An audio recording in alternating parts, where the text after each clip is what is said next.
China built the most insane casino architecture on Earth, and it's not even close. While Las Vegas was playing it safe, Macau erected 10 buildings that redefined what's structurally possible in casino design. We're talking about 58-story lotus flowers in glass and steel, indoor Venetian canals under painted skies, and half-scale Eiffel Towers integrated into resort complexes.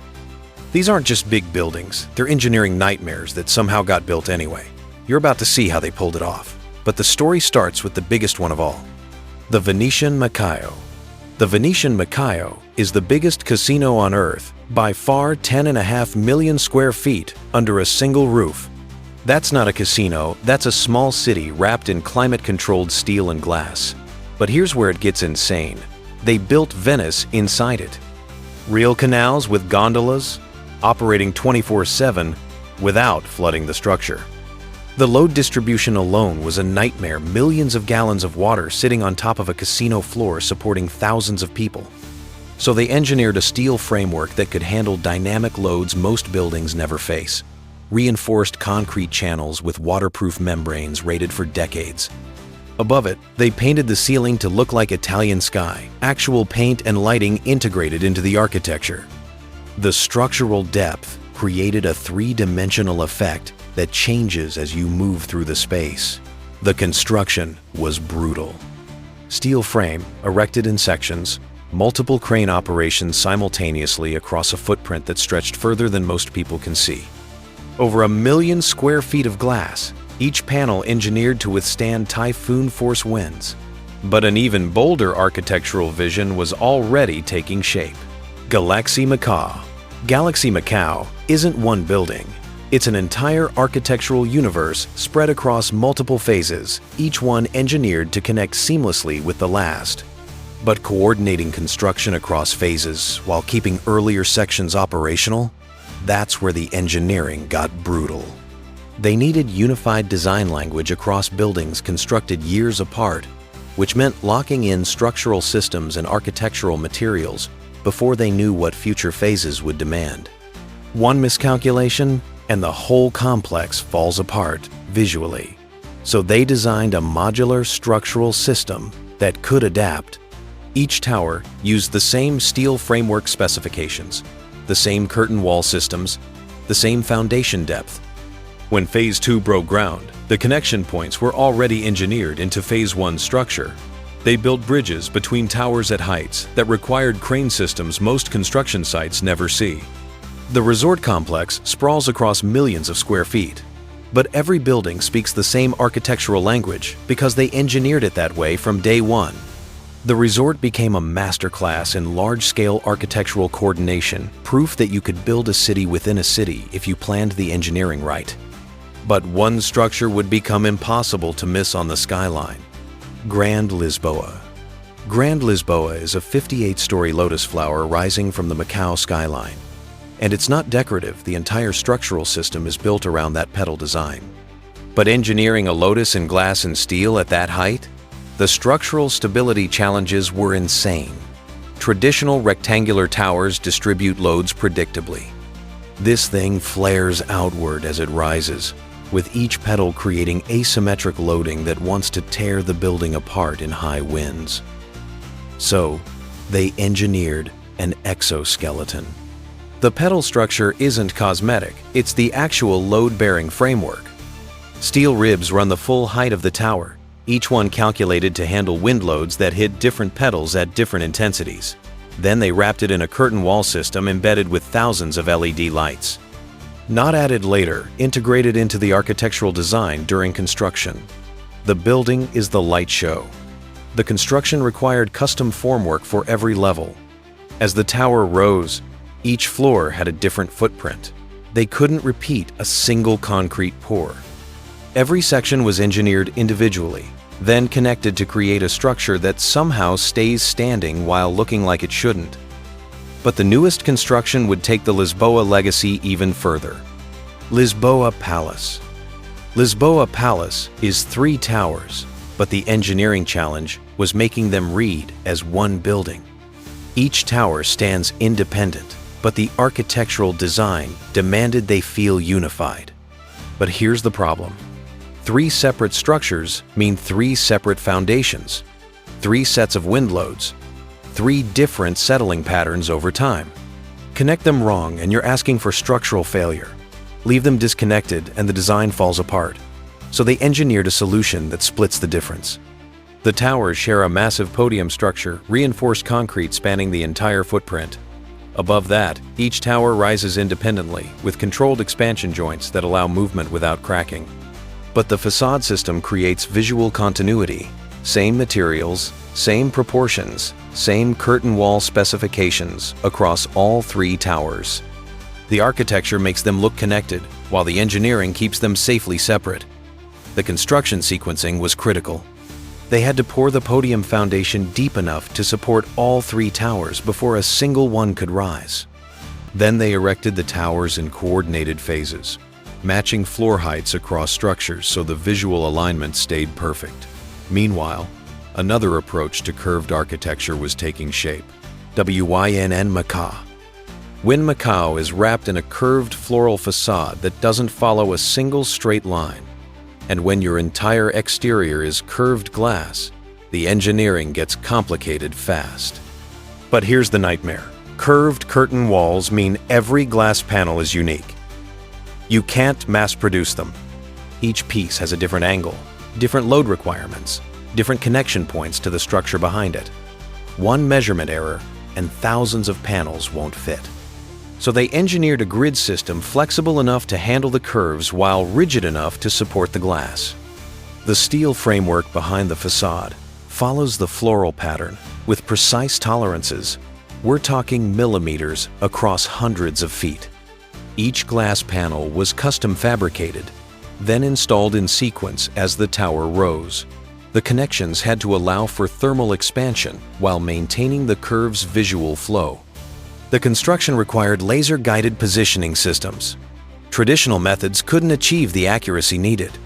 They mapped every connection point digitally before a single panel went up, then verified in real time during installation.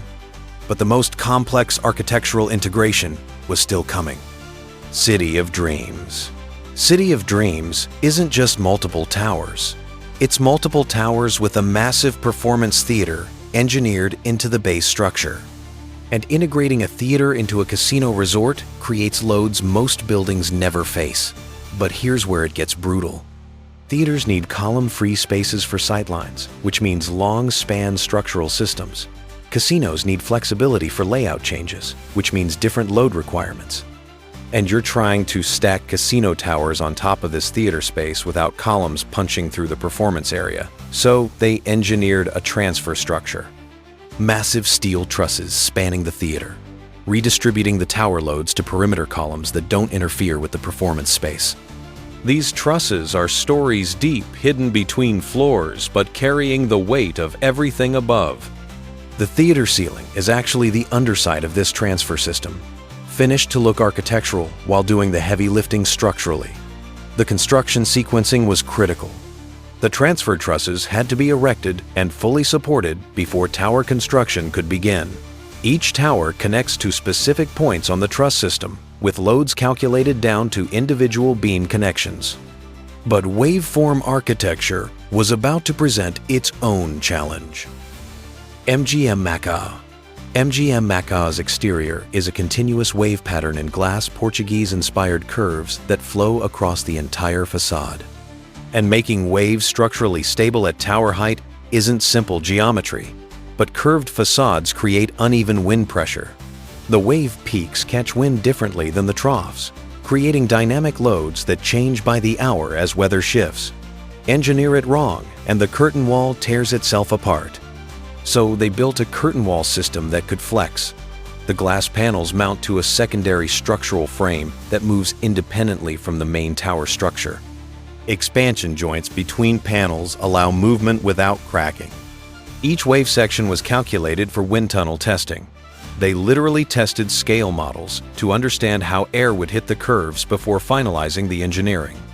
The construction required the curtain wall to go up in vertical sections matching the wave pattern. Each section hangs from the floor slabs above. with connection points engineered to transfer loads while allowing the thermal movement glass demands.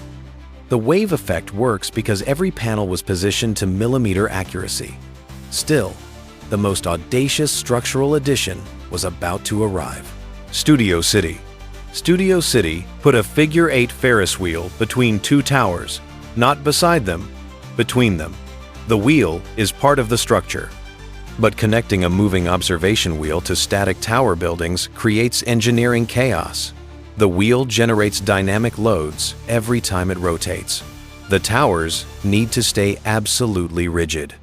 Connect them directly, and vibrations from the wheel transfer into the towers, cracking facades and destabilizing the structure.